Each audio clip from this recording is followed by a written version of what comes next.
लोजपा को ले सकते हैं, जो लोजपा सिर्फ और सिर्फ जदयू को हराने के लिए ही खड़ी हुई थी, जिसके वजह से आरजेडी इत्तेफाक से जीती हुई है।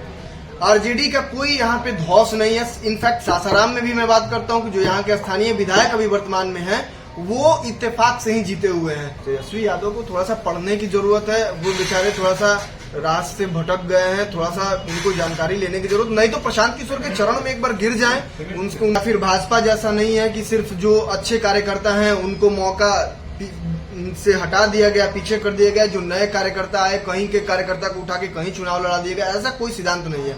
यहाँ के लोगों को समझ चुके हैं वो लोग कि यहाँ के लोगों को क्या चाहिए, जाति और धर्म में बांट कर और अपने मुद्दे, विकास के मुद्दों से भटका के और यहाँ के लोगों का वोट इकट्ठा करना और अपना सब। जो टीचर्स के जो वैकेंसीज आई हुई थी उसमें बहुत सारे ऐसे टीचर जो पहले से टीचर थे ऑलरेडी, उनको प्रोमोट करके और डेटा पे बना दिया गया कि ये इतने सारे टीचर्स को हमने नौकरियां दी, हालांकि वो प्रोमोटेड टीचर है। दूसरी चीज, इस वक्त हम लोग सासाराम में हैं, हमारे साथ जो बैठे हुए हैं बगल में, इनका नाम विक्की राव पांडे है, जो कि सासाराम के प्रखंड युवा अध्यक्ष है। आइए हम जानते हैं, इनसे बात करते हैं। ये भी युवा भी है और हमारी जो आने वाली विधानसभा के चुनाव को लेकर विशेष चर्चा होगा। तो युवा होने के नाते जनसुराज क्यों ज्वाइन किए, जबकि आरजेडी के भी जो नेता है तेजस्वी यादव, वो बोलते हैं कि हम युवाओं के लिए काम करते हैं। इस पर भी चर्चा है, तो स्वागत है भैया।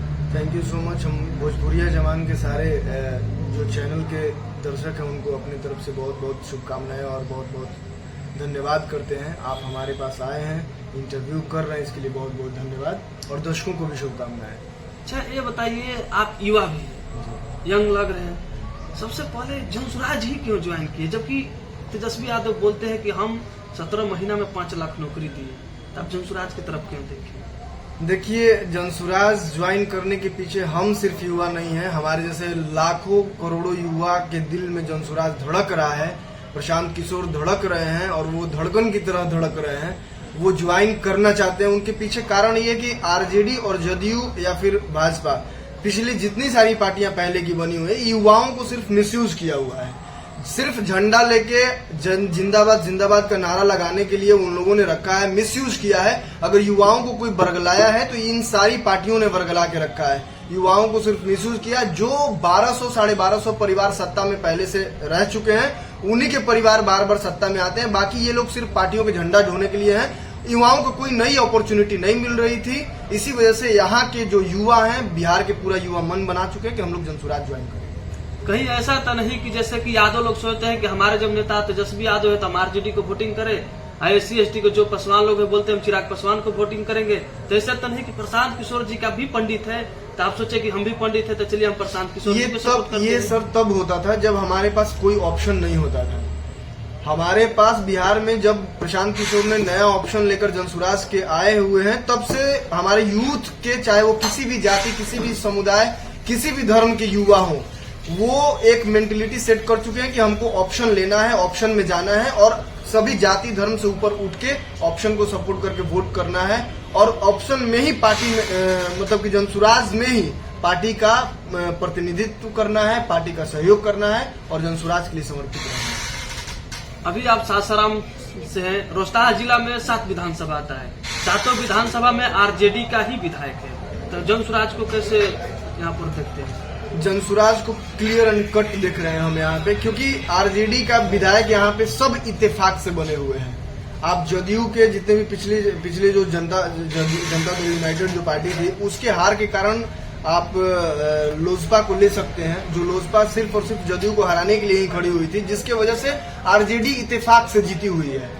आरजेडी का कोई यहाँ पे धौस नहीं है। इनफैक्ट सासाराम में भी मैं बात करता हूँ कि जो यहाँ के स्थानीय विधायक अभी वर्तमान में हैं, वो इत्तेफाक से ही जीते हुए हैं।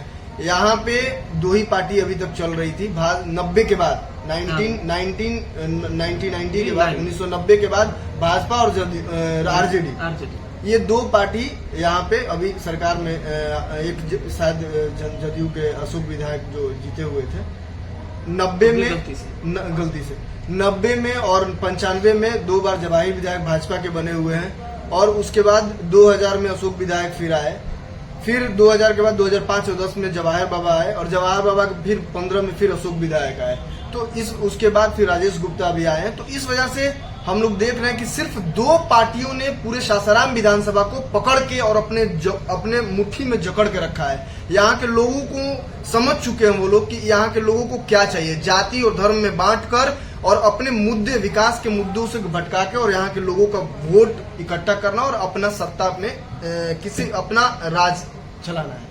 सासाराम विधानसभा में कुशवाहा लोग का सबसे ज्यादा वोट बैंक है। आप पंडित जी हैं, तो क्या प्रशांत किशोर जी के जो जनसुराज पार्टी है कुशवाहा लोग वोट देंगे? देखिए, हम पंडित जी हैं, प्रशांत किशोर क्या हैं उससे मतलब नहीं है। प्रशांत किशोर की टीम में हर टीम नहीं, हमारे जनसुराज पार्टी में हर जाति और समुदाय के लोग अच्छे पोस्ट पे अभी बने हुए हैं। आप देख सकते हैं, एनालिसिस करके देख लीजिए।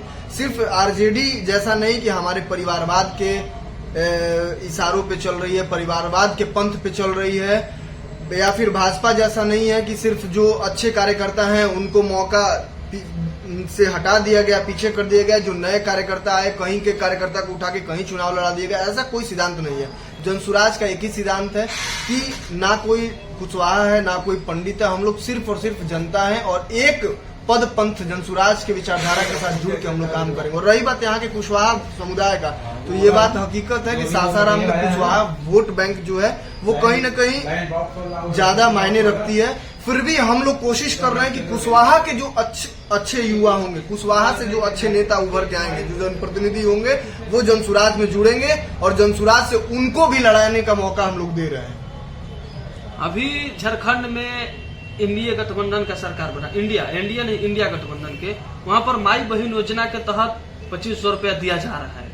तेजस्वी यादव भी यहाँ बोले हैं कि हम 2500 रुपया माई बहन योजना के तहत देंगे। जबकि पिछला जब सत्ता में आए थे तो 17-18 महीना में 5 लाख नौकरी देने का वादा किए हुए, तो क्या लगता है वो विकास नहीं कर पाएंगे? 2 चीज यहाँ पे, पहले हम जो पिछला जो 5 लाख नौकरी या 10 लाख नौकरी का जो वादा करते हैं, उस नौकरी में आप देखिए कि जो टीचर्स के जो वैकेंसीज आई हुई थी उसमें बहुत सारे ऐसे टीचर जो पहले से टीचर थे ऑलरेडी, उनको प्रोमोट करके और डेटा पे बना दिया गया कि ये इतने सारे टीचर्स को हमने नौकरियां दी, हालांकि वो प्रोमोटेड टीचर है। दूसरी चीज, जो माई बहन योजना का जो आरजेडी का जो ये प्लान है कि हम माई बहन योजना के तहत इतने रुपए देंगे, अगर कैलकुलेशन किया जाए कि यहाँ की महिलाओं लगभग 5 करोड़ महिलाएं अप्रोक्स बिहार में है और माई बहन योजना 2500 रुपए बोल रहे हैं ना। हाँ, 2500 के हिसाब से अगर 5 लाख में 5 करोड़ महिलाओं का अगर ये कैलकुलेशन किया जाए तो वो एक लॉट ऑफ संख्या में आएगा पैसा, बजट जो हमारे सरकारी बजट में हो ही नहीं पाएगा, वो संभव ही नहीं है। हमारा बजट है 10 रुपए का और हम बोल रहे हैं कि 20 रुपए माई बहन योजना के तहत दे देंगे, तो कैसे दे देंगे? तेजस्वी यादव को थोड़ा सा पढ़ने की जरूरत है, वो बेचारे थोड़ा सा रास्ते से भटक गए हैं, थोड़ा सा उनको जानकारी लेने की जरूरत, नहीं तो प्रशांत किशोर के चरण में एक बार गिर जाएं, उनके साथ जाकर एक बार संवाद करें, सीखें। अभी तो सीखने का उम्र है उनका, अभी कोई बहुत मैच्योर तो है नहीं। एक बार प्रशांत किशोर से जाके ट्रिक ले कैसे क्या राजनीति में सीखा जाता है, क्या बोला जाता है। बोलने से पहले बहुत सारी चीजों को गंभीरता रखा जाता है, जानकारी होना चाहिए। तेजस्वी यादव में गंभीरता नहीं है सर। तेजस्वी यादव बस सोच रहे हैं कि पहले वाले यूथ थे कि हम लालू यादव यहाँ गइयो हो तो भैंसियो हो, जैसे लाठी है भांज दिए वैसे ही सब लोग चल दिया, वैसे नहीं। आज की युवा चाहे वो किसी भी जाति धर्म या समुदाय के हों, वो समझ चुके हैं कि आरजेडी और भाजपा जदयू ने मुझे वर्गला के रखा है, हम लोगों का शोषण किया है। इसलिए अब ये मॉडर्न जमाना है, मॉडर्न जमाना में यूथ के पास एक ही बेस्ट ऑप्शन है, वो जनसुराज, और जनसुराज सबके प्रति समान भावना के साथ आगे कदम से कदम मिला के चलेगा।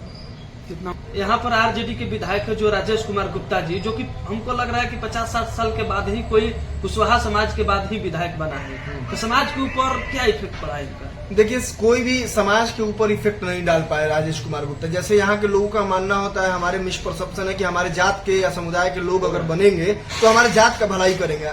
राजेश कुमार गुप्ता पूरी तरीके से यहाँ के विधायक नहीं है, पूरी तरीके से बिजनेसमैन है। वो बिजनेसमैन है, उनका पार्टनरशिप ही चलता है, विधायक में भी पार्टनरशिप ही चलता है। वो बिजनेसमैन है और बिजनेस करने के लिए यहाँ पे आए हैं। सासाराम में पूरी ऑल जितने भी समुदाय है उसको हटा दीजिए, कुशवाहा यादव पंडित भूमियार या फिर जो भी कास्ट है गुप्ता, दूसरी कास्ट, गुप्ता समुदाय को उठा लीजिए, राजेश गुप्ता को ले चलिए या फिर किसी भी आप सर्वे करा लीजिए, कोई भी गुप्ता समुदाय से पूछ लीजिए कि राजेश गुप्ता ने कितने गुप्ता समुदाय के लोगों के साथ भला काम किया है, उनका उद्धार किया है, उनको कितनी योजनाओं का लाभान्वित किया है। कोई मतलब नहीं है। सेम पैटर्न पे पिछली पार्टियां से जो कुशवाहा नेता यहाँ पे रह चुके हैं वो भी सेम पैटर्न पे काम किए हैं, चाहे वो भाजपा के हों, आरजेडी के हों, चाहे जदयू के नेता हों। कुशवाहा समाज को भी बरगला के रखा है सिर्फ दो लोगों ने, जो आज तक राजनीति की जो धरा होती है उस धरा में गोल गोल नाच रहे हैं यहाँ के लोग। वो यहाँ के लोग समझ चुके हैं कि यहाँ पे जो भी राजनीति सासाराम में कर रहे हैं, चाहे वो कुशवाहा समाज के नेता हो, चाहे गुप्ता समाज के नेता हो, चाहे किसी भी समाज के, वो सिर्फ और सिर्फ अपने बेनिफिट के लिए, अपने फायदे के लिए नेतागिरी कर रहे हैं। किसी को किसी से, जनता के विकास से, शहर के विकास से कोई मतलब नहीं है। शहर का विकास आप देख लीजिए क्या स्थिति चल रहा है।